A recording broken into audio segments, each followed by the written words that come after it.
Chapter 1493. In a valley on the west side of the country of Heavenly Province. A large amount of spirit ores made a part of the valley barren, but it didn't look desolate. Instead, it felt like a blue dream. Shan Pu placed Xia Lei in the valley full of spirit ores. Boss, this is the territory of our rock spirits, and this spirit or mine also belongs to us. I'll give it to you. This was a nice favor. Charlotte smiled and sent a message to Shan Pu. Thank you. You can go home and take a look, then come and pick me up. Okay. Shan Pu disappeared again. Xia Lei casually walked around the spirit ores and finally chose a place with a higher grade to stop. He sat on a spirit ore and thought. The holy thunder refined the energy of the spirit ores to evolve. I drank milk and absorbed the life energy in the milk to evolve. The holy thunder made a mistake in its evolution, and it had the same side effect as me. My body didn't have any temperature, and I got tired of normal food. I corrected this mistake by drinking milk, and everything is normal now. So, should I try the wrong path of evolution? It took courage to try it even if he knew it was wrong, and he needed to convince himself. For some reason, Xia Lei had a very strange intuition, but he couldn't tell what it was exactly. Okay, my intuition is rarely wrong. I should try it. This time, it won't bring me any serious consequences. If there are side effects, I can correct it by drinking milk. Charlotte quickly made a decision. After making the decision, a new problem appeared. When he was talking to the Holy Thunder, he knew that the Holy Thunder's evolution path was wrong, so he didn't ask in detail how the Holy Thunder absorbed the spiritual energy in the spirit ores. Now that he wanted to try it, he didn't know how to do it. It can't be crushing the spirit ores into powder and then eating it, right? Charlotte smiled bitterly. It should be some other way, and when this thought came, his brain went into extraordinary mode and began to analyze and simulate all kinds of possibilities. Grinding the spirit ores into powder and then eating it. Creating energy conversion equipment and then helping the body absorb spiritual energy. These possibilities popped up one by one and then were eliminated one by one. Finally, his brain pointed the direction of analysis to the universal imprint. In that instant, the universe brand trembled and the power of the brand gushed out of his body like mercury. He didn't make the universe brand do that. The universe brand's actions were completely influenced by the subconscious. However, it was this accidental reaction that allowed him to find a way to absorb the energy of the spirit ores. This time, the imprint of the universe released its imprint power and formed an energy field. It was not to capture the thoughts of the target, nor was it to imprison anyone. It was influenced by the subconscious and came out of his body without doing anything.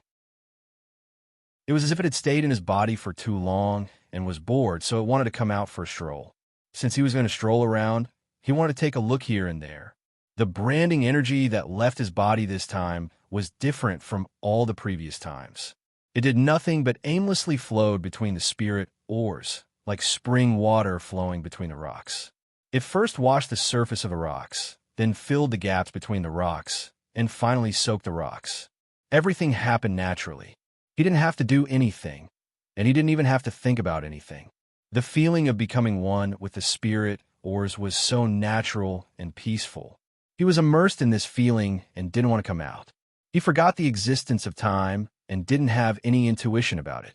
After an unknown period of time, the power of the brand strolling between the spirit ores suddenly became active. If the original power of the brand was compared to a clear spring, then it was now a surging tide, vigorously washing the spirit ores. At the same time, the universe brand in the depths of his soul slowly chose. The universe brand in the depths of his soul was oval in shape. It had billions of shining energy substances like countless stars in the endless starry sky, and it was like a miniature of the entire universe. This shape, this rotation, it seemed to have become a microscopic universe. And its rotation produced a magical suction force, drawing the energy of the spirit ores into its core. The universe brand directly sucked the energy of the spirit ores into its core. This had never happened before. His path of evolution was to synchronize the evolution of his body and soul. It had always been his body absorbing energy, then purifying it, nourishing and strengthening his soul. Now, the universe brand ignored his body and directly absorbed the spirit energy. So what changes would it bring? Charlotte was surprised, but this didn't affect the action of the universe brand. After a while, the universe imprint suddenly collapsed inward and disappeared. Charlotte was shocked. It disappeared? But at this moment, the universe brand suddenly appeared again. Moreover, it didn't appear little by little, but suddenly exploded. Charlotte was shocked. This disappearance and explosion, doesn't it correspond to the birth and destruction of the universe? Before he could recover from the shock, a trace of extremely pure and gentle spiritual energy was suddenly released from the universe brand and integrated into his soul. The universe was born in the Big Bang and then destroyed in the collapse. This was the reincarnation of the universe. The explosion and collapse of the universe brand was the reincarnation of the universe brand. With destruction, there would be new life. Every new life would correct the mistakes made in the previous reincarnation. Time and time again, new life and destruction were actually the path of evolution. All the shock disappeared, and Charlotte had a feeling of enlightenment in his heart. The Holy Thunder is wrong, but how am I right? The path of evolution can't be right. I can only find the right answer in the mistakes and reach the end of the path. I've always been afraid of the terrifying sequelae, so I refused to quickly increase the power of my brand and improve my evolution. So I chose the gentle path of evolution. Although this avoided mistakes, isn't it also a mistake? When humans were born on Earth, the average lifespan was less than 30 years. But now, the average lifespan has more than doubled. The capacity of the brain and the movement of the body have increased several times. Don't humans complete the evolution of their bodies through repeated deaths? Death was actually the ultimate hurdle on the path of evolution. Will I die? Or do I need to die to open the door of ultimate evolution that belongs to me? The strange actions of the universe brand gave Charlotte inspiration, but this inspiration gave him a shock. After the universe brand released its spiritual energy, it began to collapse inwardly. Of course, it was not dying and being reborn, because it would only die if Charlotte died. Its current action was to absorb the energy of the spirit ores, nourishing and strengthening his soul with a holy thunder method. The effects of nourishment and strengthening were quickly reflected. That trace of spiritual energy entered Charlotte's soul, and the feeling of his soul leaving his body suddenly became intense. It was like a prisoner trapped in a cage. It wanted to get out, but it was still imprisoned in the cage. It hit the cage that imprisoned it again and again, but it was too weak to break the cage. That cage was Charlotte's body. This seemed to be a dead end. The soul wanted to come out, but the body was a cage dragon. If the cage dragon was opened, the soul could come out, but the body would die. How to solve this problem? The universe brand was still repeating the action of exploding and collapsing, and every time it released spiritual energy to nourish and strengthen the soul. But this nourishment and strengthening was a very slow process. To reach Queen of Rest's request, which was to let the soul leave the body, who knew how long it would take. But Charlotte's heart slowly calmed down. It was a thought that calmed him down. The Holy Thunder's evolution is wrong, and mine is also wrong. Aren't we humans correcting ourselves through our mistakes time and time again, making our evolutionary genes more perfect? The Holy Thunder is wrong, and I am wrong. Negative and negative are positive. I will walk both paths. I will make two mistakes at the same time, and perhaps I can step on a path that belongs to us humans. The Holy Thunder's evolution path, Charlotte had never thought of trying it. If it wasn't for the fact that he wanted to go home as a soul, he definitely wouldn't have tried it. But once he tried, he was inspired and felt that he could walk two paths of evolution at the same time, the Holy Thunder's and his own. He didn't know what would happen, but he was no longer afraid, because from the birth of humans until now, they have always corrected themselves through mistakes and evolved through mistakes after mistakes. Time passed little by little, and Charlotte didn't have the slightest intuition about the passage of time. Only when it was too dark and the light disappeared did he stop the absorption and release of the universe brand. He called Shan Pu, and Shan Pu flew him back to the camp. In one day, Hao Fong and the engineer robot had already built a few houses. The walls were made of stone, and the roof was made of wood. All the materials were natural, and the design was designed by Xia Lei himself. It looked very warm and comfortable. "My beautiful boss, I've already built your room. Do you want to sleep in the new house tonight?" Hao Fong saw Charlotte came back and immediately ran over and lowered his voice. "Three lady bosses, whose sign are you looking for? I will give you a name, and I will do it immediately." Charlotte slapped Hao Fong's head.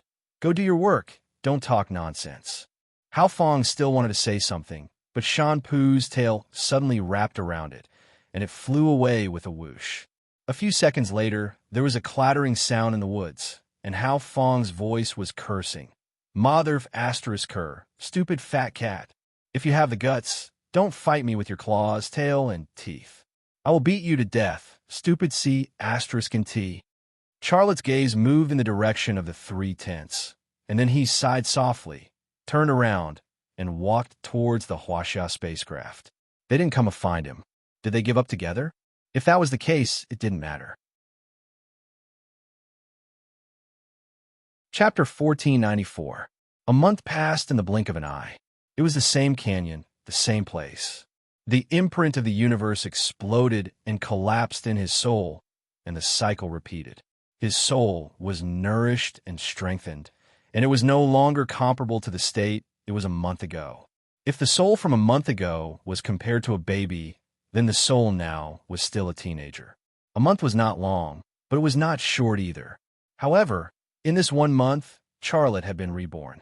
Not only had his soul become stronger, but his body had also become stronger. The obvious evidence was that his bones had begun to show signs of crystallization. That was the path that the Holy Thunder had walked, and his bones had finally evolved into something that looked like crystal.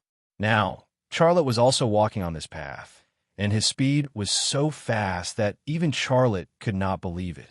"It has only been a month, and my bones are showing signs of crystallization. Isn't this too fast?" When he realized that his bones were showing signs of crystallization, Charlotte was shocked. He was also full of guesses. "I don't know how long the Holy Thunder took back then, but I don't believe it only took a month, right? Why am I so fast? Could it be that the Holy Thunder's imprint is different from mine? Although it is the same path, the engine of the car is different, so the speed is different?" This analogy could not be verified, but one thing was for sure. The Holy Thunder's engine was the engine from 1,000 years ago, and Charlotte's engine was the engine from 1,000 years later, and his engine was almost perfect.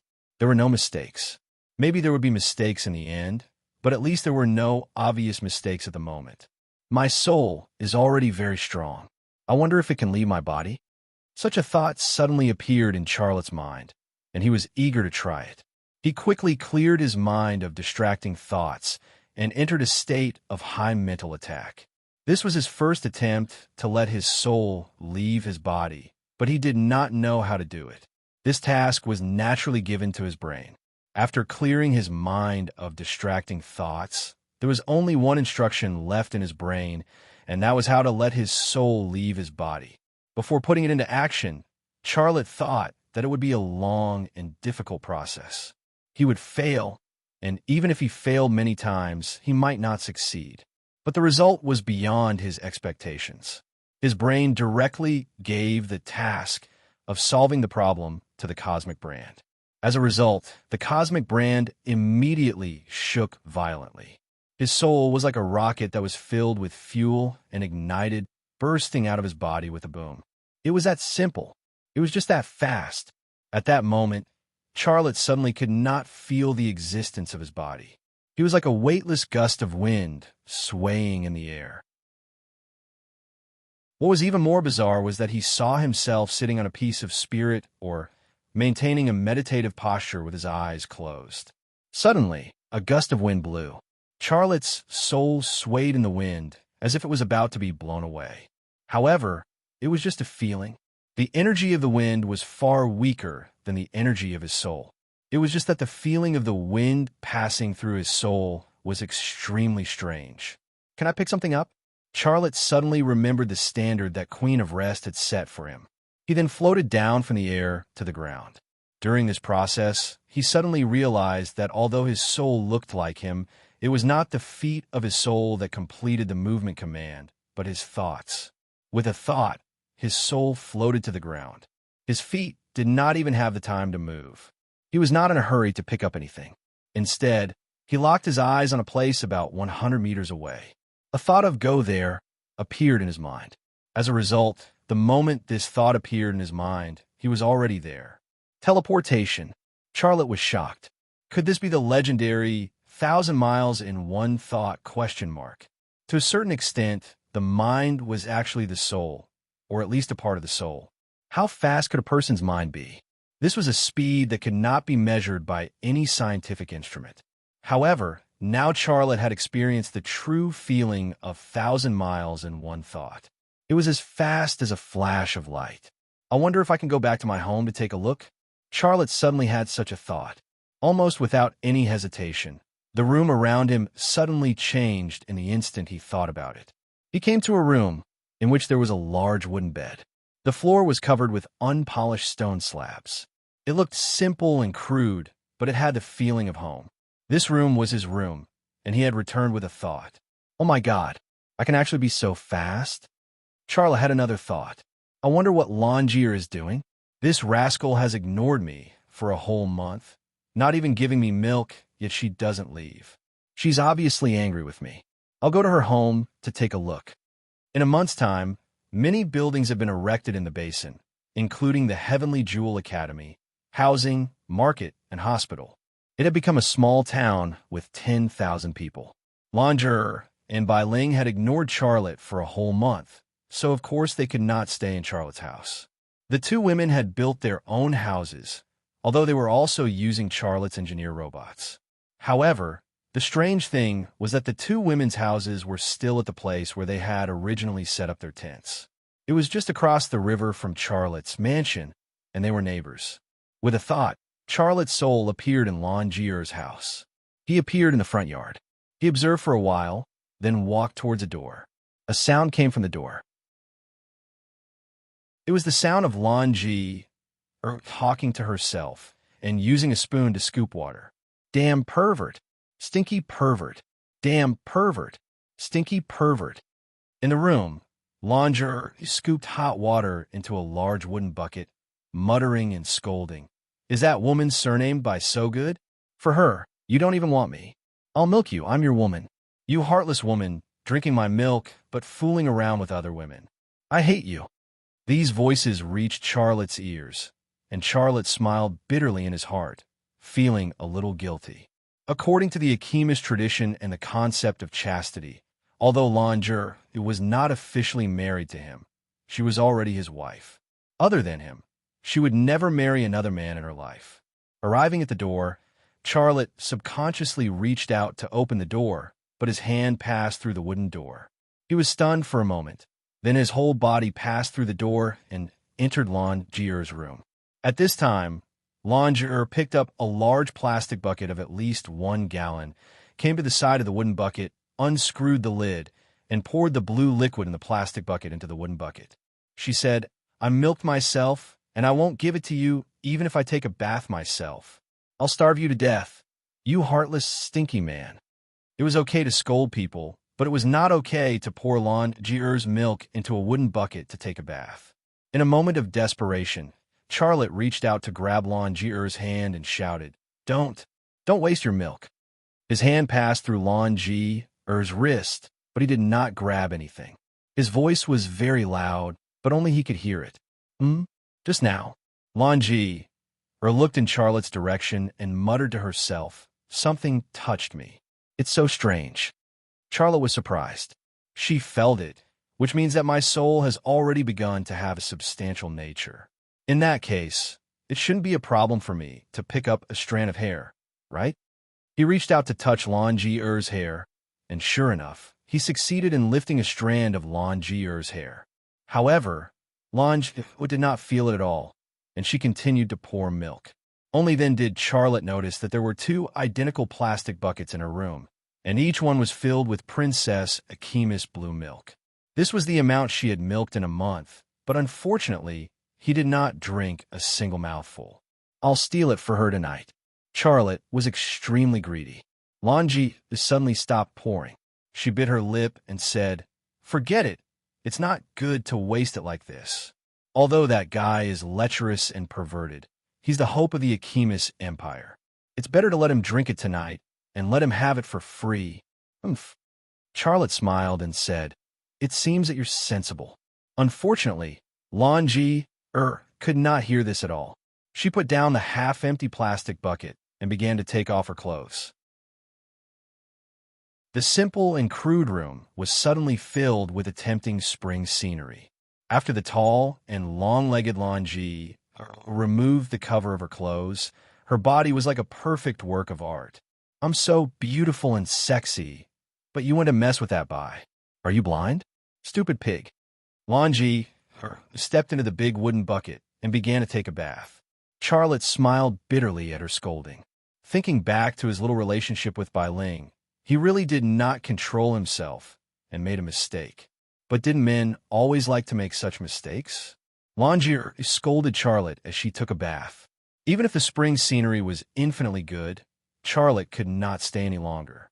He felt that if he continued to look, Lange would scold him to death beside her bathtub. At this moment, another woman's voice came from outside the door. "Miss Lan, are you at home?" This voice made Charlotte, who was about to go somewhere else, stay because he was very familiar with this voice. It was Bai Ling's voice. The place he was about to go was Bai Ling's house. Since she was here, there was no need for him to go to her house. Also, why was Bai Ling looking for Lange? He was filled with endless curiosity about this. "Miss Lan, are you at home?" Bai Ling called again. "It's that bitch. What's she doing here?" Lange had actually heard Bai Ling's first call. She pretended not to hear it, but Bai Ling seemed to be unwilling to leave. She scolded and climbed out of the wooden bucket. After leaving the wooden bucket, she wrapped a bath towel around her body and went to open the door. Lark came in from the door with a basket full of mushrooms in her hand. "Oh, so you're taking a bath. I'm sorry to disturb you," Bai Ling said apologetically. "If you have something to say, just say it," Lange said uncuriously. "If you're done, leave. I still want to take a bath." Bai Ling put the basket full of mushrooms on a square table. "My student went to the forest to collect a lot of mushrooms and gave me a lot. I picked some good ones for you and send them over." Lange said indifferently, "We Ahimas like to eat meat, not mushrooms." Bai Ling smiled awkwardly. "It's up to you. I'm actually here to talk to you about our common problem." After a pause, she said tentatively, "We've been in a cold war for a month, but that guy doesn't even enter our door. We can't go on like this. We need to find a solution to the problem." "Then you should quit," Lange said. "Why should I quit? You're an Ahimas. How can you be with a human? He's the leader of us humans. You should be with a human woman," Bai Ling said. "I think you're here to quarrel, right?" Lange looked at Bai Ling coldly. Bai Ling was not afraid. "You see, we don't want to quit, so we need to find a solution to the problem. Why don't we go find him and talk to him together?" Charlotte said loudly, "I'm right here." But the two women did not hear him. "You must have something in mind, right?" "Tell me," Lange said. Bai Ling hesitated for a moment. "I do have an idea, but okay, I'll say it. You can't laugh at me. My idea is..." Just as Bai Ling was about to say what she was thinking, Charlotte suddenly felt his soul tremble and return to his body in the canyon. But he did not wake up. After his soul returned to his body, his consciousness fell into darkness. Chapter 1495. After an unknown amount of time, Charlotte regained consciousness. The feeling of his soul fusing with his body and controlling his body was something he normally couldn't feel, but now he felt it. It was an incomparably wonderful and precious feeling. He opened his eyes and saw the Queen of Rest. She was still in the form of a human woman, standing right next to him. There were no clothes, no secrets to speak of. For an existence like her, There was no sense of shame or even awkwardness. Why am I here? Although Charlotte was unconscious for a period of time, he remembered very clearly that he was in a canyon near the kingdom of Heavenly Province, and this was the end of the canyon of origin. The Queen of Rest said, "You fainted, and Sam brought you to me." So that's how it is. How long was I unconscious? A half-day, flower blooms, which is also half a day for you humans. You fainted in the afternoon. It's already dark, Queen R.I.P. said. Unknowingly, he had been unconscious for half a day. Charlotte looked up at the sky. The deep night sky was filled with dust-like stars, ancient and mysterious. Under the sky, at the end of the canyon, was a pure blue light. That was the light emitted by Queen R.I.P. The scene in front of him, as well as what happened, gave Charlotte a feeling as if he was in a dream. "Do you know that what you did was very dangerous?" Queen R.I.P. said, "If Sampu didn't bring you back and I didn't stabilize your soul in time, you would probably be dead, ah?" Charlotte was stunned. Queen R.I.P. said, "It's my fault. I didn't expect you to be able to let your soul out of your body so quickly. I estimated that you would need a year to do this, but I didn't expect you to only use a month. That's why I didn't tell you that you needed my help to let your soul leave your body. If your soul left your body, you might not be able to go back. How could this be? I'll give you a very simple analogy. It's like planting a tree. If you uproot a tree from the soil, can you still restore the tree 100% to its original position?" Queen R.I.P. said. This analogy was very appropriate. No one could completely restore an uprooted tree to its original position. When his soul left his body, Xia Lei felt quite wonderful. It was as if he had become an immortal. He could teleport, pass through walls, and no one could see what he was doing. But now that he thought about it, he was quite scared. He almost died because of his reckless action. Queen R.I.P. sighed. "I know you want to go home so badly. That's why you were so reckless. Well, it seems that if I don't satisfy your wish, you won't be able to focus on your mission. How about this? If you strengthen your soul for a month, I guess you'll be able to pick something. I'll start preparing, and then send a part of your soul back." What is a part of the soul of a part? You entered a deep sleep at this time, and a part of your soul returned to your original world. You sent back of will of soul to of. Perhaps the soul you sent back will return, perhaps it won't. I can't be sure. If you can come back, you won't suffer any injuries. If you can't, even if I wake you up here, you will be weak for a period of time. Can you accept such an outcome? Queen of Rest asked. Of course. As long as I can go back and take a look, I'm not afraid of any side effects, Charlotte said firmly. Queen of Rest said, Very well, give me a month. During this month, you should also deal with the Human Alliance's matters. I received a new piece of information. Another human underground city was massacred by the Blue Moon people. Not a single person was left alive. That's more than 100,000 people, and the Blue Moon King God Uru-E is about to awaken. You don't have much time left. Charlotte nodded. I'll deal with the Human Alliance after I get back. I'll come back here in a month, and you can help me get back. With this wish of mine fulfilled, I won't have any regrets even if I die. That's why I'm willing to help you. Go, settle the matter as soon as possible. Queen of Rest disappeared. The towering ancient tree came back into view. Charlotte bowed deeply to it, then turned around and left. The kingdom of Heavenly Province was quiet at night. Most of the people who lived here were students and scholars. They would read and research at night. They would not come out for entertainment or leisure at all. Although Xia Lei had been immersed in the spirit mine every day for the past month to strengthen his soul, he had fulfilled his promise at the beginning of the month. He had provided the academy with a large amount of alchemist technology, and the technological knowledge was far more attractive to people like him than any beautiful man. Although the town was small and simple, it was full of vitality. Charlotte returned to his home.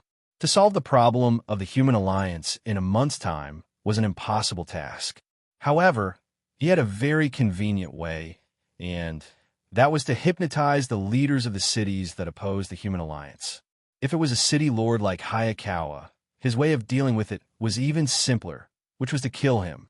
Humans needed to unify their resources and form a fighting force. That was the only way to revive their civilization. However, the vested interests of the cities would never agree to such a thing. Those vested interests were like cancer, and if he wanted to cure the human disease, he had to get rid of them. In the front yard, Hao Fong was lying on a wooden chair.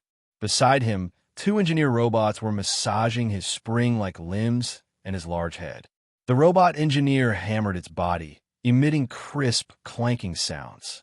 Xiaolei could not help but laugh at the scene. "Oh, my beautiful boss is back. You two idiots, now it's time for me to serve my boss." Hao Fong bounced up from the wooden chair. "Boss, please take a seat. I'll give you a massage. Stop messing around. Go get ready. We'll leave for the underground city tomorrow." Charlotte said, "This place hasn't even been built yet. Why are we going to the underground city?" Hao Fong asked. Charlotte said, "In a month, I have to integrate all the humans on this planet, then select the elites, develop the military, and form a new resistance army." So many things in a month?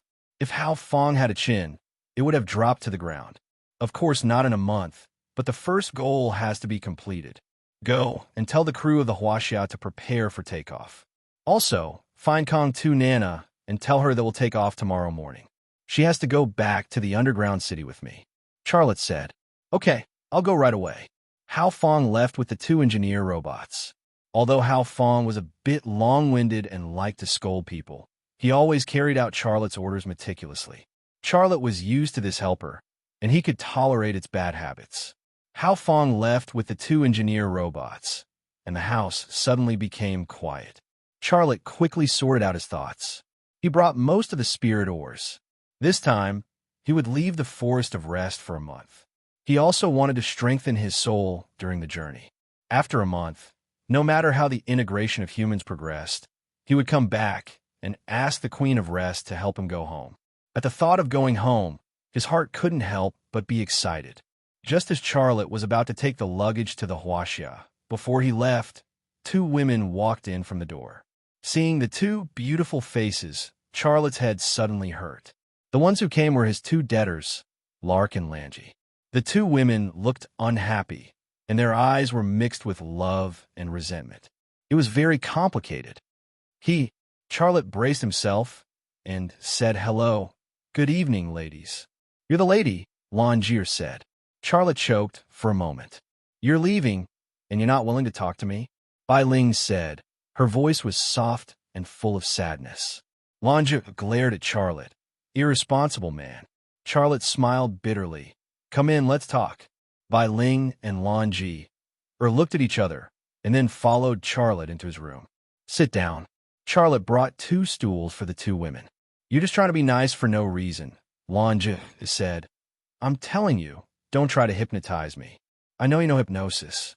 If you hypnotize me, I won't forgive you even if I die." "Me too," Bai Ling said.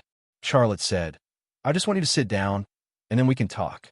If I wanted to hypnotize you, I would have done it long ago. Why wait until now?" Bai Ling and Langi sat down. "Since you came to find me together, you must have come up with a plan, right?" Charlotte said tentatively, "Tell me, what do you think?" He could actually capture their thoughts and see through their hearts, but he didn't want to do so, just like he didn't want to hypnotize them. Love and hate were originally one. He had done it once, and that was to let Shinta Tianyin marry him. He didn't want to make the same mistake a second time. What do you think?" Bai Ling also asked tentatively. Charlotte bit the bullet and said, "Didn't I say it clearly the other day? I won't choose either of you. If I want to choose, I'll choose both of you." "You really are a big pervert." Bai Ling's face suddenly turned red. "I really regret that I misjudged you." "Pervert? Aren't you too greedy?" Langi spat softly. Charlotte shrugged. "I've never denied that I'm not a pervert. I'm a bad man, and you still love me? This is my decision. You could decide for yourselves." Bai Ling and Langi were instantly furious. They had originally discussed this time to let Charlotte choose again. No matter who Charlotte chose, the other person would leave. However, when Xiaolei put on an attitude of a dead pig not afraid of boiling water, their first choice of plan was ruined, and they only had one backup plan left. They were unwilling to choose that opportunity, and they wouldn't say it unless it was absolutely necessary. Charlotte said again. Isn't it very simple? He looked at Bai Ling. If I choose you, I'll hurt Lonja. He looked at Lonja. If I choose you, I'll hurt Bai Ling. Then he spread his hands. I'm a kind person, and I don't want to hurt anyone. Either we live together, or I live alone. Anyway, I'm used to being single. Uffed. Lonja spat. Used to being single? I think it won't be long before you find someone new, right? Charlotte was speechless. Bai Ling was silent for a while, then glanced at Lonja and finally bit her lip. Let's go together. You're lucky, you big pervert. But don't even think about touching us again. You have to wait until after the wedding. My wedding will be held in the Akima's colony, and it will be done according to the rules of the royal family, Lonja said. My wedding will be held in the college, and everyone must have wedding candies, Bai Ling said. Wedding? Charlotte was stunned for a moment. I'm going to the toilet. Lonja suddenly pounced on him. I'll beat you to death, you heartless man. Bai Ling also took off her high heels and threw them at Charlotte. Chapter 1496. In a month's time, the underground resistance army of the desolate border city had been reborn. The weapons and equipment of the Asimis had directly increased their combat power, and the birth of the underground military factory had added wings to the team. Their impression of the underground resistance army was improving, and so was Kongton Nanas. In the underground military factory, Charlotte saw the energy weapons produced. Although they were still a distance away from the energy weapons of the Blue Moon people, they had no problem fighting the infantry of the Blue Moon people head-on. The days of fighting the Blue Moon people with primitive firearms and being beaten to a pulp by the Blue Moon people were long gone. Charlotte also met the girls of Mu Village. After more than a month of practice, they had also undergone great changes. They had become skilled mechanics and could take charge on their own. Charlotte chatted with the 8 girls for a while. Apart from reminiscing about the old days, they talked about the professional knowledge of mechanics the most. He realized that there were still many problems with them, so he simply hypnotized them and poured more knowledge of mechanics and Asimis technology into their brains. He used this method to upgrade the operating system of the girls of Mu Village and improve their abilities. After the hypnosis ended, Charlotte said in the room where they were talking, "Follow me to the Forest of Rest, to the Heavenly Province. I'm going to build a new production line there. The military factory there needs you." Okay. The 8 girls of Mu Village rushed to agree. What's okay? Kontanana appeared at the door with a straight face. You are soldiers of the resistance army, not perverted workers. If you want to go to his place, I'll be the first to disagree. The 8 girls of Mu Village looked at each other. Kontanana had always been very serious, but this was the first time she was angry at them. They were a little shocked and not used to it. What are you waiting for? Hurry up and do something. Kongtu Nana scolded. Soldiers should act like soldiers. Yes. The 8 girls of Mu Village stood at attention and rushed out of the door. Why is the commander so angry? It must be related to Mr. Xia and those 2 women. Are you talking about Lanji and Bai Ling? Who else could it be other than those 2 women? I heard that those 2 women are now Mr. Xia's fiancées. Oh my God. Although it's very chaotic now, it's normal for a man to have several women, but there can only be one official wife. How did those 2 women become Mr. Xia's fiancées at the same time? Our commander is jealous. He must be. Otherwise, why would he get angry at us for no reason? Kontanana said to the girls from Mu Village who were slowly leaving and mumbling. I think you guys are too energetic. Go to the training base and get a half-day's physical training. The 8 girls of the Mu family's village instantly withered. Charlotte smiled bitterly. Why are you angry at them? They are still children. Kontanana rolled her eyes at Charlotte. You're already a woman who can breastfeed. Are you still a child? Charlotte, don't worry. I won't tell anyone, but don't think you can take them away from me, said Kontanana. Okay. I won't take them away, okay? Stingy. Charlotte said. You're quite generous. Kontanana said in a strange tone. You have 2 fiancés, and both of them are willing to follow you. You're the most generous. Let's talk about the Black Market Alliance. Xiao Lei said, we have to unite everyone and integrate them together. We have to get rid of the tumor that is the Black Market Alliance. Continana entered the room and sat down on the sofa. She gently leaned her waist against the back of the sofa.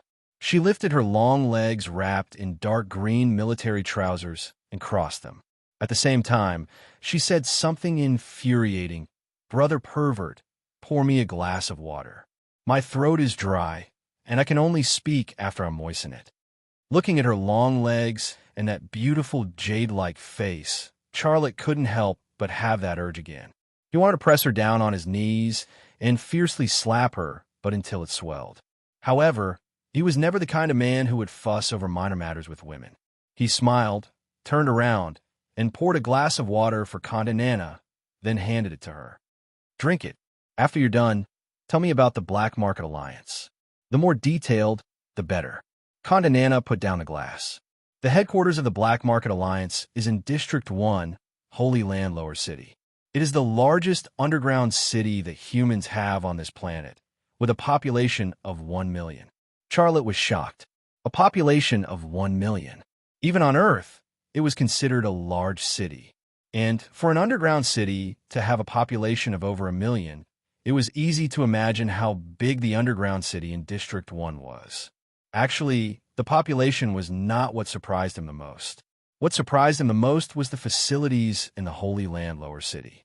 After all, an underground city with a population of over 1 million people needed to consume water, food, sewage, medical facilities, and other facilities every day. Otherwise, just the lack of water, food, and diseases would be enough to destroy the city. Continana continued. The Holy Land Lower City is divided into 5 areas. The main city is in the center, and the satellite cities are located at the 4 corners. As she said that, she took out a small holographic projection from her military uniform and lightly pressed a button. A 3-dimensional projection suddenly appeared in the room. Charlotte saw the shape of a square.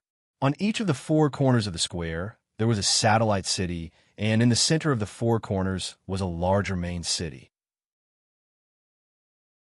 Each city was connected by a subway line, and the roads were like a spider web that connected the 5 cities together. The 3-dimensional projection also contained relevant data, such as the length of each subway line, the specific population of each city, important resources, power plants, and so on. After seeing the 3-dimensional projection, Charlotte, who had never been to the Holy Land Lower City before, would not get lost there. Continana suddenly lifted her left leg that was propped on her right leg and lightly tapped a place in the central city. Under her straightened legs, the area that she had clicked on was instantly enlarged, and a huge building appeared in the void. It looked like a castle of a king in the Middle Ages in Europe. It had thick walls, a moat, and a drawbridge. Energy cannons were installed on the 4 corners of the walls, and it was like a giant military fortress. Continana said, "This place is the headquarters of the Black Market Alliance, Castle Number 1. Castle Number 1? Charlotte felt that it was a strange name. This castle was built by the founder of the Black Market Alliance, the legendary Lai Long. He was also the one who named it. Castle Number 1, do you still not understand? Continana laughed coldly. He wanted to become the leader of the human capital. Moreover, he built a castle. He actually wanted to be the king of the human race. Is he still alive? Of course it's dead. The Great Black Market Alliance has a history of hundreds of years. When the Great Black Market Alliance was born, Lai Long built that castle underground. It also has a history of hundreds of years. It's a true ancient castle. However, although Lai Long is dead, his descendants are still alive. The current leader of the Black Market Alliance is Lai Feng. He controls the military and finances of the Black Market Alliance. He was a cruel and merciless fellow. I heard that he likes young boys. You know what I mean. Charlotte's back immediately had a layer of goosebumps. Do you have a picture of him? Continana reached out and pressed on the projector. The projection of the underground city immediately disappeared and was replaced by 5 people. There were 2 men, 2 women, and a child. The older one was around 50. The younger one was around 20 or 30. The child was a boy who was no more than 10 years old. Beside each person was a name, age, weight, and so on. It was very detailed. All of their names started with the word Lai. This surname was very rare even on Earth. With such standards, Charlotte could tell at a glance that they were a family. He also found his target, Lai Feng, among the 5 Lai family members. Lai Feng was very fat, weighing at least 200 kilograms. His chin was at least 3 layers, and the first impression he gave was very strange. This guy looked like the Methriya Buddha, amiable and full of kindness. He was definitely not an unforgivable evil person. The other 4 people were old. One was called Lai Sheng, and the other was Lai Yu. The young woman was Lai Rushui, and the child was Lai Zheng. Do you see him? He's that fat guy. He's Lai Feng. Nana said, I've seen him once. I don't want to see him a second time. Don't be fooled by his appearance. He is actually an extremely intelligent and cunning person. Also, Lai Sheng and Lai Yu are husband and wife. Lai Feng and Lai Rushui are siblings. That child is Lai Sheng's biological brother. What kind of messy relationship is that? Brother and sister, husband and wife? Charlotte was already disgusted. Some families pursue bloodlines to a perverted level. The Lai family is one of those families. However, I heard that the Lai family has long since mastered the method to solve the genetic problem of inbreeding, so they don't have any idiots or fools in their family. Each one is more cunning than the last. You'll know this after interacting with the Lai family members. Nana said, I understand. Let's go to District 2. Charlotte said, HM. Nana stared at Charlotte with a strange expression. Your goal is in District 1's lower Holy Land. Why are you going to District 2? Charlotte said, let's go to District 2 first. Find a few underground cities. I need to release some signals. Nana was puzzled. I don't understand what you mean. Charlotte said, killing Lai Feng isn't a difficult task for me. However, controlling the Black Market Alliance is a very troublesome problem. I can't just kill everyone, right? An organization that has been around for hundreds of years is actually no different from an underground kingdom. There are just too many people who benefit from it. Let's start with the Black Market Alliance in District 2. I want to release a signal that the city isn't theirs, and the resistance is coming to take over. I understand. You want to make an example out of them. Nana continued. However, why do you want to use the name of the resistance? You're not our leader. As long as you are. Charlotte looked at Nana. Although many people see me as a leader, I don't want to be one.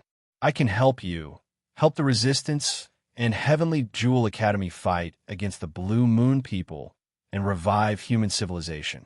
Also, the resistance also needs to be purged.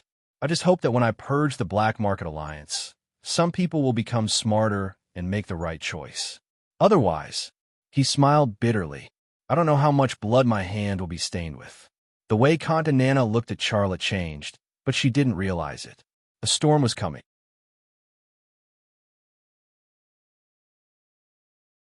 Chapter 1497. Renaissance Dungeon was the largest dungeon in District 2, with a population of 250,000. A group of students walked out of the school, chatting and laughing. It's almost the final exam. I want to go to the Heavenly Jewel Academy. A fair-skinned, sweet-looking girl said. Her face was filled with a cute smile, and her eyes were filled with longing. Qinghui, I want to go too. A golden-haired youth said. Let's go to the Heavenly Jewel Academy together and never be separated. And Mike, let's go to the Heavenly Jewel Academy together. The girl called Qinghui said with a smile. A girl at the side laughed. Io, isn't it too much to show off your love in public? I don't even have a suitor. A boy laughed. How about we get together? The girl laughed and scolded. Screw you, you're not my type. Why don't you like my type? You're too thin. I like strong men who can protect me. Xiaoyu, Io, you're really shameless. The road after school was filled with laughter. A white-haired old man stopped and looked at the students walking past him. A smile appeared on his face. This group of youthful and lively students seemed to have brought back memories of the past. At this moment, more than 10 modified motorcycles drove over from the opposite side, surrounding the group of students in the blink of an eye. A youth jumped off the motorcycle and took off the sunglasses on his nose. He was very thin, and his skin was pale, giving off a sickly feeling. However, His vicious eyes seemed to be reminding people that he was a ferocious beast. Isn't that the young master of the city lord's family, Xiao Xing? What is he trying to do? A boy said, "Don't speak. Don't provoke him. I heard that someone stepped on his foot the day before yesterday, and he cut that person's tendons. That person is the pillar of the family, so pitiful." The youth jumped off the motorcycle and blocked the group of students in the middle, shrinking the encirclement. Some of the youths were holding baseball bats, some were holding military knives, and some even took out guns. They didn't hide their ferocious aura at all. What are you trying to do?" Mike stood at the front of the group of students. Xiao Xing said sinisterly, "Scram." Before Mike could move or say a word, a young man with tattoos on his face suddenly jumped up and kicked Mike's lower abdomen. Mike screamed and fell heavily to the ground. The young man with tattoos on his face didn't stop there. He kicked the space between Mike's legs and said fiercely, "Damn it, young Master Qiao told you to scram, but you still dare to stand there. Scram. If you don't, I'll cut your tendons." When Xiao Xing told them to scram, he was really telling them to scram, not to leave. He was just that domineering because his father was the castellan of this underground city, Qiao Wanren. Qiao Wanren was one of the core members of the Black Market Alliance. Qiao Wanren treated himself as the local tyrant of this underground city, and Xiao Xing was naturally the crown prince. This city was Qiao Wancheng's city, and the people in the city were also the Qiao family's people. They could do whatever they wanted. "Don't hurt him." Chun Hui pounced on Mike's body and used her body to block Mike, who was wailing in pain. Xiao Xing walked over to Chung Hui and smirked. "You're Chung Hui, right?" "You? How do you know me?" Chung Hui was very nervous. Xiao Xing said, "When you passed by my car this morning, I fell in love with you at first sight. So I got someone to investigate. Not only do I know your name, I also know that you're studying in school, and your grades are very good. And you have a father who works at the subway station, right?" Because she was afraid, Chung Hui bit her lips and nodded. "Follow me," Xiao Xing said. "Follow you? What do you want to do?" Chung Hui's face immediately turned pale. "Do you even need to ask? Of course it's to bring you to eat and play, and let you experience the joys of being a woman," Xiao Xing said. The large group of motorcycle youths laughed loudly. Chung Hui passed by Xiao Xing's car and became his prey. This was Chung Hui's sorrow, and it was also the sorrow of this underground city and the sorrow of humanity. "I am not going. I don't know you." Chung Hui panicked. She crawled up and prepared to escape. A few youths blocked all of Chung Hui's paths, and she had nowhere to run. You guys can't be reasonable." A male student with a stronger body stood up and bravely voiced his objection. Xiao Xing gave one of his subordinates a look. The subordinate walked up and stabbed the boy's lower abdomen with a knife without saying a word. Blood gushed out, and the boy fell to the ground. He held his abdomen in pain, but blood continued to flow from his wound. A few girls screamed and cried, and the scene was a mess. There were many people on the street, but no one dared to come over. They only watched from afar. Their eyes were filled with anger and sympathy, but they didn't make a sound. "All of you, shut up," Xiao Xing roared angrily, then said coldly, "If you cry or make a fuss, I'll take all of you away and chop you up to feed my dog." A few girls covered their mouths in fear, but they couldn't stop their tears from flowing. Two youths grabbed Chung Hui's arms and wanted to take her away. No, I'm begging you to let me go. I don't want to go." Chung Hui cried in despair. She kicked her legs, but she couldn't break free from the two youths' restraints. F***CK, be quiet, or I'll strip you naked on the street, and F***CK you. Xiao Xing said viciously, "I'll fight it out with you." Mike suddenly got up and swung his fist at one of the youth's cheeks. A knife stabbed him from behind. Mike was stabbed in the waist and fell to the ground, blood drenching his clothes in the blink of an eye. "Mike!" Chung Hui screamed. Xiao Xing slapped Chung Hui's cheek. F***CK, don't provoke me. Let me have a good time, and I'll let you go after I'm done. If you provoke me, I'll kill your father. Perhaps I'll even kill your classmates." Chung Hui's entire body froze. She bit her lip with her teeth, and a trace of blood flowed out from between her snow-white teeth. At that moment, her heart was dead. "I don't like it when you're like this." "Smile for me," Xiaoxing said. Cheng Hui couldn't smile, and tears streamed down her face silently. Slap! Another slap landed on Cheng Hui's face. Xiaoxing revealed a sinister expression. "I'll make you smile. I'll give you 3 seconds to smile, or I'll *CK you here. Then, I'll chop your father up and feed him to the dogs. I won't yield even if I die. You demon." Cheng Hui suddenly exploded, and she roared at Xiaoxing. "Looks like you've made your choice. All right, I'll *CK you here, and then I'll go find your father." Xiaoxing gave his 2 subordinates a look. The 2 subordinates grabbed Cheng Hui's legs, and the 4 of them exerted force together. In an instant, they lifted Cheng Hui into the air, forming the word big in the air. It was clearly not Xiaoxing's first time doing this. Xiaoxing walked over to the space between Cheng Hui's legs and extended his hand towards her skirt. Cheng Hui was wearing a school skirt. Although the skirt was very long, it didn't affect him at all. "Kill me! Kill me!" Cheng Hui screamed crazily as she struggled. The street was filled with people, but no one came to save an innocent girl. "This is what happens when you make me angry." Xiaoxing grabbed Cheng Hui's skirt and pulled it up. There was a very long pair of boxers on her snow-white thighs. This made him frown. One of the subordinates came over. "Young master, let me help you tear it open." Xiaoxing nodded. "I've had my fun, so I'll let you guys have your fun." The subordinate reached out his hand towards Cheng Hui's boxers that covered up her ugly face. Whoosh! An air-piercing sound suddenly came from a direction. Before anyone could see what it was, the subordinate who was about to tear Cheng Hui's boxers fell to the ground with a groan. A rock fell to the ground, and it was stained with the subordinate's blood. But that wasn't the main point. The main point was that the head of the youth who was about to tear the boxers had been smashed open. A piece of his skull had been torn off, and when he fell to the ground, a large amount of brain juice had spilled out. "Ooh!" Xiaoxing was furious. A large group of motorcyclists surrounded Xiaoxing. *CK. "Who is it? Do you want to die?" One of the subordinates scolded loudly. "Stand out. You're dead meat." The surrounding crowd retreated, afraid that Xiaoxing and his subordinates would mistake them for the person who had thrown the rock. At this moment, a strange voice came from the crowd. *CK, move aside. You idiots, you're blocking my path. It's fine if you're blocking my path, but you're blocking my boss's path.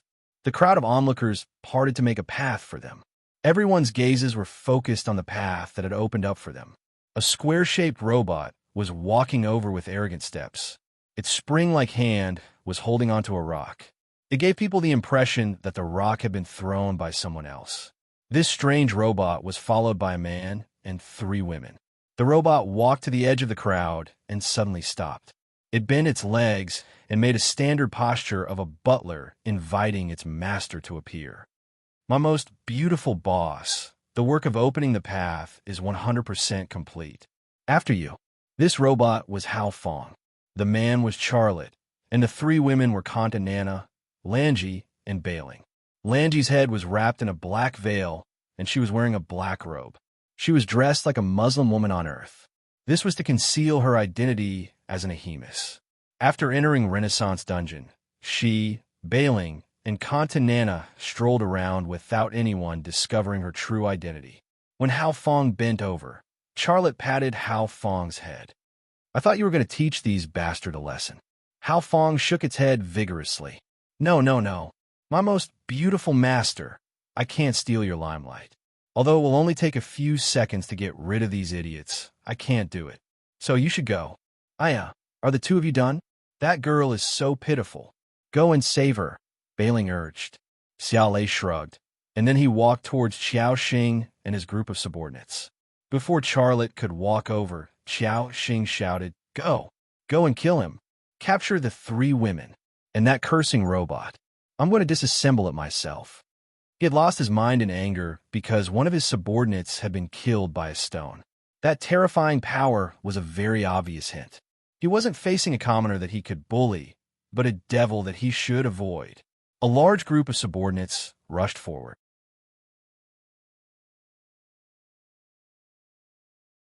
Chapter 1498. Xiaolei suddenly stopped in his tracks and looked at a middle-aged man standing beside him. The man seemed to be a stonemason who had just gotten off work. He was holding a sledgehammer. "Brother, lend me your sledgehammer." Charlotte walked over and took the sledgehammer from the middle-aged man's hand. The middle-aged man looked blankly at Charlotte and didn't react. Charlotte carried the sledgehammer and walked towards the group of youths who were pouncing at him like wolves and tigers. "Go to hell." A youth held a military knife and stabbed at Charlotte's chest. Whoosh! The sledgehammer in Charlotte's hand drew a warm arc in the air and smashed the youth's head. Bang! The youth's head exploded like a watermelon, and his entire head turned into watermelon paste that splattered everywhere. His neck was only left with a chin and a front tooth. The headless corpse left the ground and flew in the direction of the sledgehammer. It flew for more than 10 meters before falling. The youths who were pouncing at Charlotte suddenly stopped. For the first time, they felt fear. Charlotte's sledgehammer was like a cold current that blew across the street. Everyone was frozen and turned into ice sculptures. Who was this person who smashed a person's head with a sledgehammer? Many people were thinking about this question, but they didn't have an answer. "Kill him." Xiao Xing. Deng He's voice broke the short and strange silence. He was furious. Since he was born, he had never been humiliated like this. The man with the sledgehammer used this new method to humiliate him in front of so many people. He had to take revenge 100-fold. He was the only person who wasn't afraid. This was the Renaissance dungeon, and his father was the dungeon lord of this dungeon. His father was the emperor, and he was the crown prince. Even if the man with the sledgehammer killed all his subordinates, he believed that the man with the sledgehammer wouldn't dare to lay a finger on him. That was what he thought. He was the only one who could kill others. No one could kill him. A large group of subordinates pounced towards Charlotte. To them, if they made Xiao Xing unhappy, the consequences would be even more terrifying than dying under Charlotte's hammer. A young man wearing earrings pulled out his pistol and aimed it at Charlotte. A sneer appeared on the corner of his mouth. "Go to hell." With that, before he could close his mouth, his right arm, which was gripping my pistol, suddenly bent and shoved the pistol into his mouth. Bang! A gunshot rang out, and the young man with the ear stud fell to the ground. He died with his eyes wide open. But this death was actually a very fortunate thing for him, because his companions died much more miserably than he did. Bang! The group of young men who had pounced on Charlotte didn't even have the chance to glare at Charlotte, let alone attack him. Charlotte swung the sledgehammer in his hand, and they were sent flying. Not only were they sent flying, but they could also hear the terrifying sound of their bones breaking, and that was the last sound they heard. Every corpse that fell to the ground had their sternum completely shattered, and their chests were completely caved in. 2 of the corpses didn't even have their chests, and only a layer of skin was left on their backs. The street was dead silent again. The stench of blood spread on the street, and so did the fear. But no one left. They really wanted to know who the demon-like man with the sledgehammer was. Also, they really wanted to know how this matter would end. There were even people who started to worry for Charlotte, because those who offended Xiao Xing never had a good ending. Only one of Xiao Xing's subordinates was left. Before he could pounce on them, his comrades were all killed in battle. Charlotte walked towards him with the sledgehammer, and the sledgehammer was dripping with blood. Xiao Xing's last subordinate turned around and glanced at Xiao Xing. B*****. "Why are you looking at me? Kill him." Xiao Xing roared in anger. Xiao Xing's last subordinate glanced at Charlotte again, and he suddenly made a decision. His legs went soft, and he knelt on the ground. "Don't kill me. Don't kill me. I don't know anything. I just whoosh." Bang! His head turned into a pile of meat paste, and it flew out like water splashing. That was Charlotte's answer. He didn't expect to meet Xiao Xing here, so he didn't expect to make a move this time. But he was very clear that if he hadn't coincidentally come here, Cheng Hui would have been defiled and raped by that bastard on this street. This was worse than killing her, and it was even more unforgivable. The guy who had just knelt was one of the 4 subordinates who helped Xiao Xing capture Cheng Hui. So how could someone like that be forgiven? Unforgivable. Charlotte continued to walk towards Xiao Xing with a sledgehammer in hand. There was no expression on his face, and he was very calm and natural. It was as if what he had smashed with a sledgehammer wasn't a human head, but a dozen watermelons. Ha ha ha! Xiao Xing burst into laughter. Charlotte laughed as well. Xiao Xing grabbed Cheng Hui's hand and pushed her towards Charlotte. Chen Hui stumbled towards Charlotte. Charlotte reached out to support her, but he didn't say a word to her. After stabilizing her, he let go of her hand and continued to walk towards Xiao Xing. Xiao Xing didn't show any fear on his face, and he seemed very calm. Don't you want this woman? She's yours, so take her away. But I have a condition. Can you tell me who you are? Where do you live? Then will you bring people to cause trouble for me? Charlotte asked with a smile. Xiao Xing smiled and said, No, no, no. I won't cause trouble for you, but I'll kill you. Suddenly, the smile on his face vanished, and it was replaced by a sinister expression. He roared at Charlotte, Do you know who I am? I'm Xiao Xing, and my father is Qiao Wanrun, the owner of this city. Charlotte maintained a faint smile. I know you're Xiao Xing, but so what? I'm looking for you, and I want to kill you. You want to kill me? Xiao Xing sneered. Why don't you take a piss and look at yourself? Are you worthy? When you made your move, I'd already sent out a distress signal. You can't leave now. Charlotte smiled and said, Do I look like someone who wants to escape? Xiao Xing sneered and said, Aren't you afraid? I'll make you afraid. I saw your 3 female companions. It's rare to see such beautiful women in Renaissance dungeon. After I kill you, I'll help you take care of them. When I'm tired of them, I'll sell them to a brothel. All the men can sleep with them for money. Boom, boom. Synchronized footsteps were heard from both ends of the street. Such footsteps could only be heard when an army was marching quickly. Xiao Xing's reinforcements had arrived. Ha ha ha. Xiao Xing laughed heartily again. Do you think you can kill me? Let me tell you, nobody in this dungeon can kill me. Only I can kill. The onlookers on the street panicked. Some wanted to leave, but they turned back after taking 2 steps. The place was surrounded. Xiao Xing spread his arms, his face full of mockery and contempt. Aren't you here to kill me? Come on. Before he could finish the word, his vision suddenly blurred. Before he could see clearly what was going on, a large hand grabbed his throat. Charlotte's face was very close. His eyes were strange and emotionless. They were as calm as 2 pools of stagnant water. At this moment, a trace of fear suddenly emerged in his heart. He was a fearless person. He had been arrogant for so long that he had forgotten what it felt like to be afraid. Xiao Xing, I could have smashed you to death with a hammer, but I didn't do that. I'm still talking so much nonsense with you. Do you know why? Xiao Lei said. Xiao Xing wanted to speak, but his throat was strangled by Charlotte, so he couldn't say anything. Charlotte moved closer to his ear and said, I'm waiting for your father, your good father. I'm waiting for him to save your precious son. Then I'll kill him together. Xiao Xing's fear spread rapidly. I want to kill you and your father on the street, as well as the people who follow you. I want many people to see it, and then everyone will know what happened.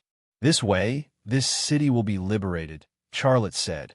This was the reason why he said so much nonsense.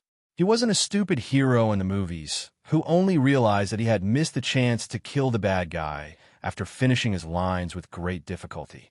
He was indeed stalling for time, but he was stalling for time that he needed. He was waiting for the big fish, Qiao Wanren, to take the bait. Now, kneel down, Charlotte said. Prepare to die.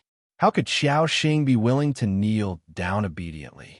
However, Charlotte's hand pressed down lightly. It was as if there was a motorcycle on his body, and he couldn't help but kneel down. Charlotte let go of his neck, and he subconsciously tried to stand up.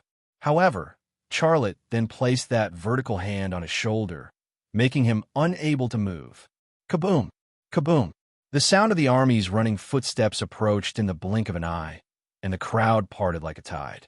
A large group of armed men, wearing black uniforms from the Black Market Alliance, rushed in and surrounded Charlotte. All of their guns were aimed at Charlotte. Let go of my son.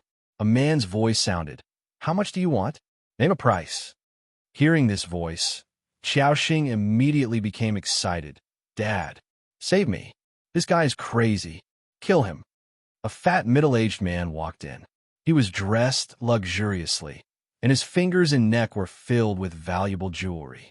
It was obvious that he was a person who was used to being extravagant. Dad, kill him. Xiaoxing became excited. When he saw his father, the fear in his heart disappeared in an instant, and what followed was resentment and the desire for revenge. Xiao Wanren said, Xing'er, don't be nervous. With Dad here, no one can hurt you. Identity confirmed. A smile appeared on Charlotte's face.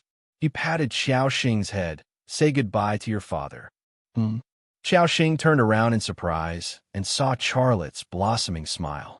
Just as he was wondering how this guy could still smile, he saw Charlotte raise his right hand, and the sledgehammer suddenly left his shoulder. In less than a second, it flew towards his head with a whoosh. Bang! Xiaoxing's head disappeared. Wherever the sledgehammer went, a ball of brain juice, blood, and bone fragments flew out, and all of them sprayed onto a wall more than 10 meters away. Strangely, Xiaoxing's lips were not shattered by the sledgehammer. They were stuck to the wall. He opened his mouth slightly, as if he wanted to say something. No, my son. Xiao Wanren wailed and fell to the ground with a plop.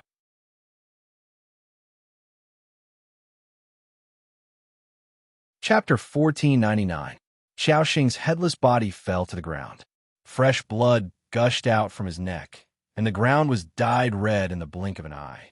Charlotte held the big hammer in one hand and pointed at Xiao Wanren on the ground with the other. He said loudly, I am Charlotte. I want to kill Xiao Wanren today. I want to get rid of the evil forces of the Black Silk Alliance in this city. I want to liberate this city. As soon as he said this, the originally nervous and scared civilians suddenly became excited, and there was some discussion. Charlotte? Who is Charlotte? I've never heard of this person. He wants to liberate this city. Where's his army? Oh my God! Is he going to liberate this city alone? He must be crazy. He's already surrounded, and he's going to die soon. What a pity. Such a powerful person is actually a madman. In the midst of the discussion, Xiao Wanren suddenly crawled up from the ground and shouted at the top of his lungs, Kill him! The sound of a gun bolt being pulled rang out. It was like the scene before an execution. Whoosh! Charlotte's feet kicked off the ground. Although he wasn't wearing the Blue Moon People's combat boots, the effect of his jump was better than wearing the combat boots. He bent his leg and jumped, and his body shot into the sky like a cannonball. He crashed into the group of armed men from the Black Market Alliance. The bloody massacre started at that moment. The moment Charlotte fell into the crowd, he held the hammer with both hands and swung it around in a circle. Bang, bang, bang. At least a dozen people flew into the air. Some lost their heads, some lost their chests, some lost their arms, and some lost their legs. Before the bodies landed on the ground, he picked up the hammer and charged into another place with more people. He was faster than the wind.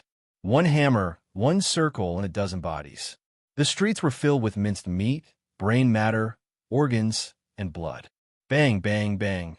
The armed men of the Black Market Alliance opened fire in fear. They placed all their hopes on the guns in their hands. Bullets flew towards Charlotte, but very few of them hit Charlotte. Even if they did, they only tore his clothes.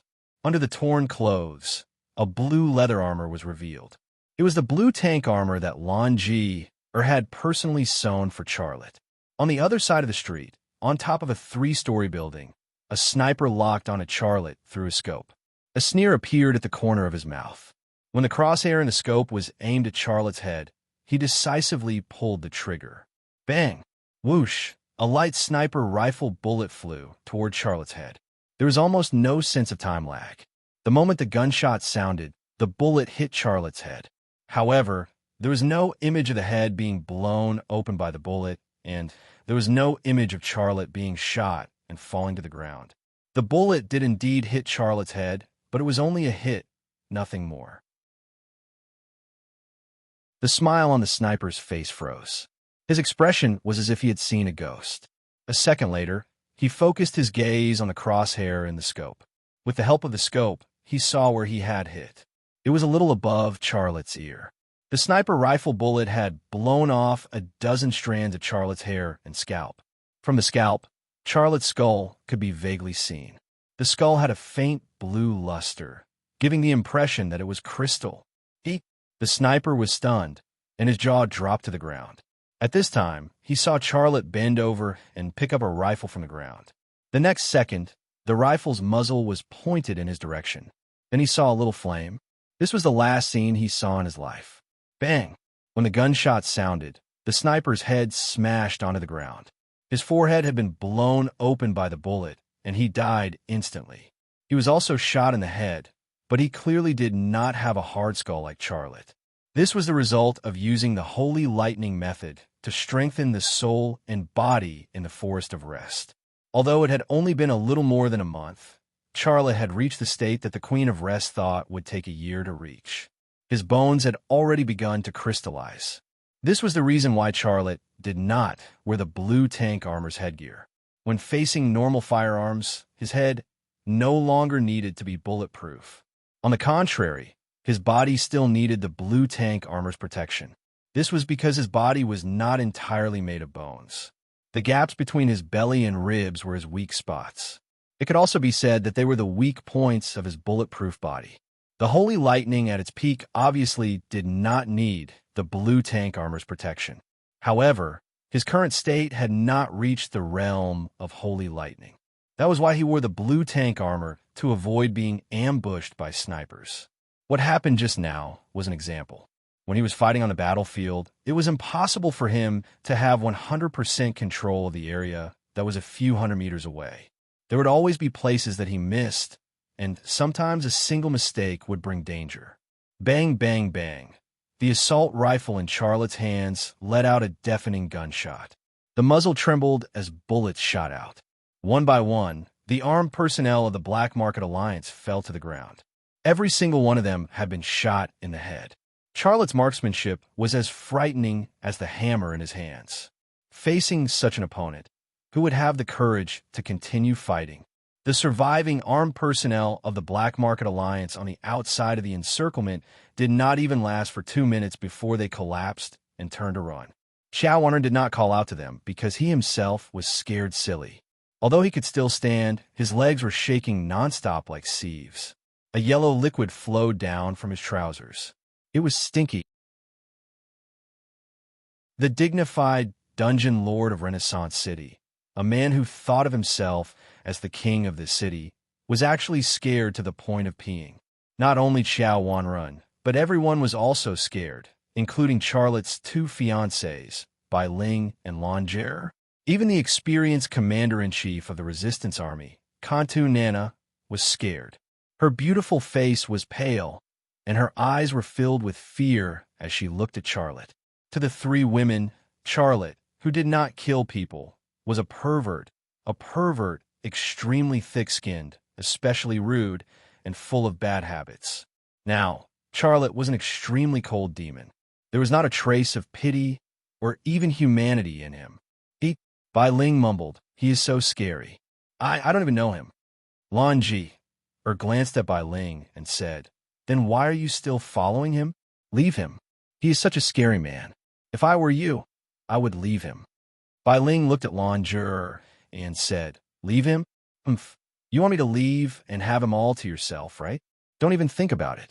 You, on the other hand, are not even of the same kind as him. Don't you think it's strange that you married him?"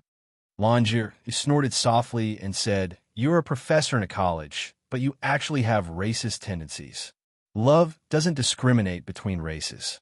I really wonder how you got your identity as a university professor." Hey, Kantu Nana could not stand it anymore and came out to mediate. "Do you two not feel comfortable if you don't quarrel 8 times a day? If I were you, I would leave him. Don't you feel disgusted and scared to sleep in the same bed with such a man?" Bai Ling and Lan Jie looked at Kantu Nana at the same time and said almost in unison, "Then you got together with him, didn't you?" Kantu Nana choked and couldn't say a word. This was the current relationship between the 3 women. It was a very complicated triangle relationship, and Charlotte was the man trapped in the middle of these 3 corners. Of course, Charlotte did not hear such a jealous and secretly wrestling conversation.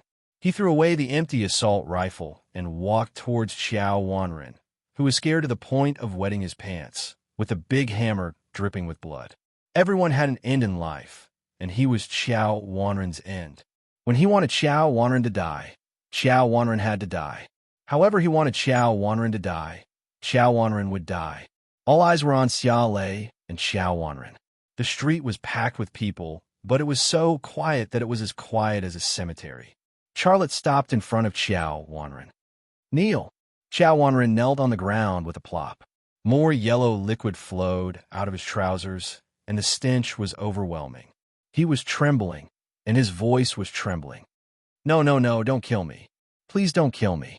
I don't want to die." In the face of death, the man who thought he was a king even forgot the pain of losing his son and forgot his hatred. "Well, how about this? I'll let the people decide your fate." Charlotte looked up and glanced at the faces on the street. Then he said loudly, "The man kneeling in front of me is your castellan, Xiao Wanren. I don't need to say more about what he has done. You should know better than me. I'm now leaving his fate to you to decide. Do you want me to let him go? If you make such a decision, I will let him go and leave this place." His voice echoed in the street, and everyone could hear him. However, the people on the street were silent. No one said anything. A bitter smile appeared on Charlotte's face. "You people won't resist until death comes. If you don't lose your wives and daughters, your husbands and sons, and your hard-earned money, you won't resist, right?" The street was silent. Charlotte's words were an insult to them, but no one dared to refute him. Charlotte's voice rang out. "We humans have been suppressed by the Blue Moon people for 1,000 years. They treat us as food, and they can kill us at will. In less than 2 months, 2 underground cities have been massacred by the Blue Moon people, but you people still don't know how to unite and resist. Do you know that the Blue Moon people's warships and army might come here tomorrow?" The street was still silent. Charlotte continued, "All right, you people are afraid of the Blue Moon people's warships and powerful land armies. I don't blame you. Today, I don't want to talk about the hatred between us humans and the Blue Moon people. I'll talk about the person kneeling in front of me. He enslaved you people, and his son can kill your loved ones at will. He's even worse than your wives and daughters, but you still don't dare to resist? He's already kneeling in front of me, and you don't even have the courage to say a word to decide his fate? Kill him." Cheng Hui suddenly shouted at Charlotte. "Kill him." Her voice was like a stone thrown into a stagnant pond, and it created ripples. "Kill him! Kill him! Kill him! Son of a B***TCH. Angry roars rang out, and the crowd was stirred up. A smile appeared on Charlotte's face. Killing Xiao Wanren and Xiao Xing was a piece of cake for him, but his real goal was to awaken the bloodlust of the citizens of the underground city, which was very difficult to achieve. It seemed that he had succeeded. "I'll hand him over to you. You can deal with him in any way you want," Charlotte said. Cheng Hui suddenly rushed forward and kicked Xiao Wanren in the face. She was a girl and didn't have much strength, but when her foot landed on Xiao Wanren's nose, blood immediately flowed out of his nostrils. "I'm going to kill you, you bastard." Cheng Hui used her hand to grab Xiao Wanren's face and pull his hair. "No, no, don't. I was wrong. Forgive me," Xiao Wanren cried. Before today, not to mention Cheng Hui kicking his face or pulling his hair, even if she accidentally stepped on his foot, he would still kill this poor girl.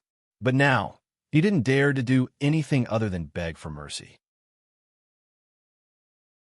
"You bastard! Give me back my daughter. She was defiled to death by you bastards. My daughter, Daddy is going to avenge you today." A middle-aged man couldn't take it anymore. He roared and rushed forward, using his fist to hit Xiao Wanren's head. Xiao Wanren's head was like a sandbag under his fists. More people rushed forward. Charlotte put down the hammer in his hand and left amidst the chaos. This was the death he was giving Xiao Wanren.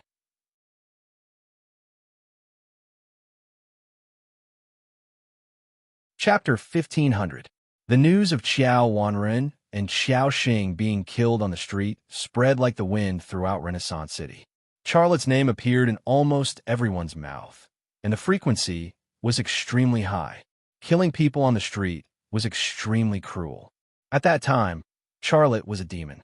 But now, he had become the hero of all the civilians in Renaissance City. Because of Charlotte, they no longer had to worry about their wives and daughters suddenly encountering an accident on the street, being sold, or being humiliated. They also didn't have to worry about their hard-earned money being robbed by the vampire Xiao Wanren, or being extorted and exploited by the profiteers and villains of the Black Market Alliance. They had endured for so many years, and they finally had a glimmer of hope. However, just as the civilians in Renaissance City were discussing how Charlotte had killed those villains and the armed men of the Black Market Alliance with a big hammer, their hero was having a headache, and it was getting worse. It was a very simple room with only a bed, a table for stools, and a window with a view of the street. But in this simple room, there were two extraordinary women. One was Tianju College's campus belle, Professor Bai Ling, and the other was Princess Lanji of the Akimis Empire. Sandwiched between the two women in this simple room, Comrade Charlotte's nerves were suffering an indescribable torture. "I want to eat meat. Barbecue or stew is fine," Lanji said. Bai Ling said, "I want to eat vegetables. It's healthier." "Brother Lei, let's eat vegetarian tonight." "Brother Lei? I feel disgusted just hearing it." Lanji gave Bai Ling a look of disgust, then said to Charlotte, "Husband, let's eat meat tonight, okay? You've exercised so much today, and you need to eat meat to make up for it. You feel disgusted when I call him Brother Lei. Don't you feel disgusted when you call him husband? He was originally my husband, but someone interfered. Did you guys get married? I don't think so. That's just what you think. I won't admit it. I don't want to argue with you. Anyway, we have to eat meat tonight. I don't want to argue with you either. Anyway, we should eat vegetables tonight. You did this on purpose, didn't you? I think you're sincere, aren't you?" While the two ladies were arguing, the 200,000 commoners of the dungeon rested his chin on his hands and looked out the window in a daze. He wouldn't tell his two fiancées that what he wanted to do the most right now wasn't to eat meat or vegetables, but to jump out of that window. He didn't care if he fell to his death or became crippled. As long as he could leave them and not hear their voices, he would be fine. "Honey, you decide. What are we going to eat tonight?" Bai Ling changed the way she addressed him. Lanji had already started to call him husband. If she still called him Brother Lei, wouldn't she be at a disadvantage? Lanji propped up the towering Mount Lama Langma. "Hurry up and tell me you want to eat meat. If you do, I'll make something delicious for you." "You." Bai Ling was at a loss for words. Lanji could milk Charlotte, but she couldn't. At this point, she was at a disadvantage. Charlotte stared blankly at the night view outside the window. He didn't seem to hear the two fiancés' conversation. Bai Ling suddenly bit her lips and said, "Honey, I know you need to drink milk to improve and perfect your evolution. I'm your fiancé, and I want to produce milk for you. What should I do?" Charlotte's gaze shifted from a street view outside the window to Bai Ling. Then, his gaze fell uncontrollably on Bai Ling's ample breasts. A foodie would always be a foodie. Realizing that Xia Lei was looking at her, Bai Ling's pretty face couldn't help but blush, but she still plucked up her courage and said, "So, what should I do to give you milk?" "Are you serious?" Xia Lei asked, but in his heart, he was already fantasizing about a woman with a natural body fragrance. Would her milk also be fragrant? "Of course I'm serious. We even did that kind of thing. Why would I care about producing milk for you? As long as I can help you, I'm willing to do anything," Bai Ling said. Okay. Thank you so much." Charlotte couldn't help but smile. His smile was as beautiful as a flower. "Actually, you don't need to do anything. Just look into my eyes and let me hypnotize your body. Let your body enter the breastfeeding period. Well, you don't feel any discomfort. You just need to sleep. Then we'll eat vegetables tonight," Bai Ling said. Charlotte was speechless. He finally understood that the two women didn't really care about what they ate. Whether it was meat or vegetables, that was not the point. The point was that the two women wanted to win. Both fiancés had their own chips.